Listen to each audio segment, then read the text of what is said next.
Welcome to Enterprise Arc. In 2014, a revolutionary healthcare company reached a staggering $9 billion valuation. It promised to completely rewrite the rules of modern medicine and save millions of lives. At the center of it all was a 19-year-old Stanford dropout named Elizabeth Holmes. The media crowned her the next Steve Jobs. The world's wealthiest investors threw hundreds of millions of dollars at her feet. She claimed her secret technology could run hundreds of complex medical tests using just a single drop of blood taken from a pinprick on a finger. But behind the glossy magazine covers laid a horrifying truth: the technology was a total fiction. This is the post-mortem of Theranos. A terrifying look into a multi-billion-dollar corporate illusion that risked human lives for Silicon Valley hype. The deception began in 2003. Elizabeth Holmes dropped out of Stanford University at age 19 to build a company called Theranos. Her vision was deeply personal. She wanted to eliminate humanity's fear of giant needles. Traditional blood testing required vials of blood drawn from a vein and sent to massive labs. Holmes claimed her miniature device, nicknamed the Edison, could perform those same tests instantly inside local wellness centers, using a tiny capsule called a nanotainer. She didn't just win over tech venture capitalists. She managed to recruit a board of directors filled with legendary statesmen, retired military generals, and billionaires. Their glowing validation made it look impossible for Theranos to be anything but a massive success. To build this illusion, Holmes meticulously crafted an identity. She completely modeled herself after Apple founder Steve Jobs. She wore black turtlenecks every single day, hired former Apple designers, and even copied Apple's hyper-secretive corporate management style. Most bizarrely, she intentionally altered her natural voice, adopting an artificially deep, unblinking baritone to project absolute authority in corporate boardrooms. This hypnotic persona worked flawlessly. Without ever showing verified peer-reviewed data, she signed massive commercial deals with major pharmacy chains like Walgreens to roll out her testing machines across the United States.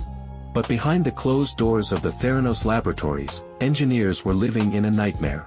The Edison machine simply did not work. The physics of extracting accurate data from a microscopic drop of diluted blood was fundamentally broken. Inside the black box, components leaked, centrifuge arms broke, and the machines frequently threw out random, wildly inaccurate health readings. To hide this from visiting investors, Theranos resorted to blatant corporate fraud. They would prick an investor's finger, walk the blood sample into a back room, and secretly dilute it to run it on commercial, modified machines bought from real medical manufacturers like Siemens. To keep this secret from leaking to the public, Theranos operated like an authoritarian regime. Employees were forced to sign aggressive non-disclosure agreements. The hardware teams were strictly forbidden from speaking to the software teams. Anyone who asked questions or pointed out that the data was being manipulated was immediately terminated and threatened with multi-million-dollar lawsuits by the company's aggressive legal teams. But you can only hide a medical lie for so long when real patient lives are on the line. The machines were giving real everyday patients false lab results, telling healthy people they had prostate cancer, or telling pregnant women they were miscarrying when they weren't.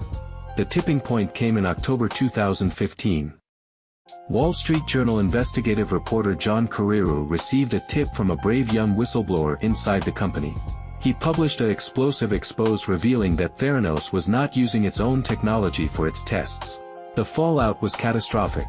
The federal government stepped in, medical regulators banned their labs, and partners pulled out overnight. The $9 billion empire unraveled completely. In 2018, the company officially collapsed into liquidation, leaving its high-profile investors with exactly $0.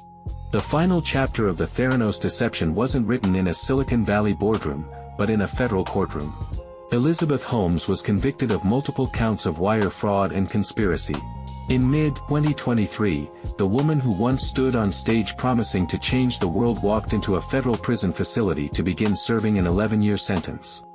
The disaster of Theranos remains the ultimate cautionary tale of modern tech culture.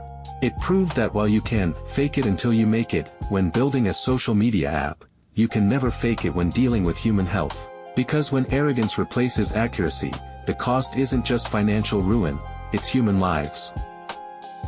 For more deep dives into the true cost of business, hit that subscribe button, and we'll see you on the next arc.